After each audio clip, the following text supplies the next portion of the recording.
శ్రీనివాస్ గారికి జోహార్లు తెలియజేస్తూ వారి కుటుంబానికి ప్రగాఢ సానుభూతి తెలియజేస్తూ పెద్దలు సభాధ్యక్షులు మా అన్న శంకరన్న, అట్లాగే సీనియరు సామాజిక నాయకులు రాంప్రసాద్ అన్న, ఇతర అనేక సంఘాల నుంచి మేధావులు, ఉస్మాన్ యూనివర్సిటీ నుంచి వచ్చినటువంటి లీడర్లు, సారు అడ్వకేట్ గారు, అందరికీ ముందుగా ప్రత్యేకమైనటువంటి ధన్యవాదాలు తెలియజేస్తూ ఈ కార్యక్రమానికి వచ్చినందుకు. ఈ రౌండ్ టేబుల్ సమావేశంలో పెద్దలు మాట్లాడుతూ అనేక అంశాలను మన ముందు పెట్టారు. వాళ్ళ కుటుంబానికి న్యాయం జరగడం కోసానికి, అట్లాగే ప్రత్యక్షంగా మనం యాక్షన్ ప్లాన్ చేయడం కోసానికి. ఇంతకుముందు అన్న జీలకర్ర శ్రీనివాస్ అన్న మాట్లాడుతూ చాలా విషయాలు కూడా చెప్పారు. ఒక హోదా పెరగడం వల్లనో లేదు ఒక మంచి పేరు పెట్టుకోవడం వల్లనో వివక్షత ఆగిపోదు. ఏ రూపంలో ఉన్నా, ఏ స్థాయిలో ఉన్నా, ఎంత మంచి పేరు పెట్టుకున్నా, ఎంత ఆర్థికంగా ఉన్నా ఖచ్చితంగా వివక్ష అనేది వేల సంవత్సరాల నుంచి నాటుకుపోయినటువంటి ఒక అత్యంత నీచమైనటువంటి వ్యవస్థ. ఒక రకంగా చెప్పాలంటే మనిషికి వచ్చే అన్ని రోగాల కంటే నీచమైంది. క్యాన్సర్, ఎయిడ్స్, ఏం రోగాలు, కుష్టి రోగాలు, ఏం రోగాలను అంతకంటే నీచమైంది కుల వ్యవస్థ.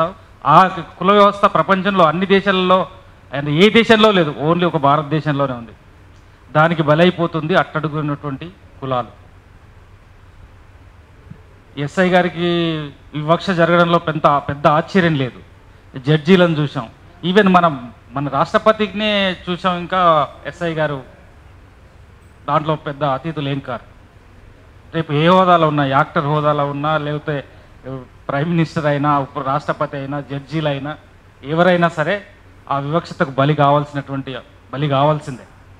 అట్లాంటి వ్యవస్థ.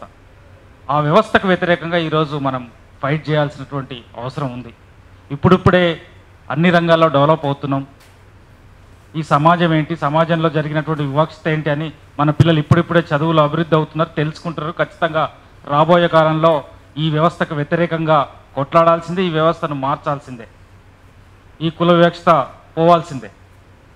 ఇప్పుడు జరిగినటువంటి ఘటన చాలా అత్యంత నీచమైనటువంటి ఘటన, సిగ్గుపడాల్సినటువంటి ఘటన. ఇమీడియట్గా ఆ జితేందర్ రెడ్డితో పాటు ఆ 4 కానిస్టేబుల్లను వెంటనే అరెస్ట్ చేయాలి. అరెస్ట్ చేయడంతో పాటు అన్న చెప్పినట్లుగా వాళ్ళ మీద ఖచ్చితంగా ఎస్టీ అట్రాసిటీ కేసు నమోదు చేయాల్సిందే. వాళ్ళ మీద యాక్షన్ ప్లాన్ చేయాల్సిందే. యాక్షన్ ప్లాన్ చేసే వరకు మనం ఏ రకమైనటువంటి యాక్షన్ ప్లాన్ చేయాలనేది శంకరన్న కొన్ని ప్రతిపాదనలు పెట్టాడు.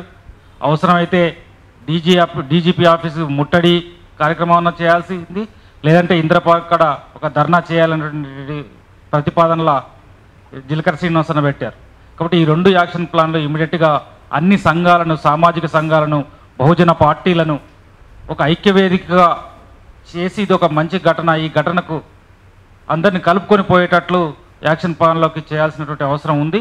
దానికోసానికి కేవీపీఎస్ కూడా ముందుండి ఈ కార్యక్రమంలో ముందుండి పోరాడుతుందని చెప్పేసి తెలియజేస్తూ, వాళ్ళ కుటుంబానికి న్యాయం జరగాలి, వాళ్ళ కుటుంబంలో ఒకరికి ఉద్యోగం ఇవ్వాలి, గవర్నమెంట్ ఉద్యోగం ఇవ్వాలని చెప్పేసి డిమాండ్ చేస్తూ ఈ అవకాశం ఇచ్చినందుకు ఈ సభకు అట్లాగే శంకరన్నకు ప్రత్యేకమైనటువంటి ధన్యవాదాలు తెలియజేస్తూ ముగిస్తా ఉన్నాను.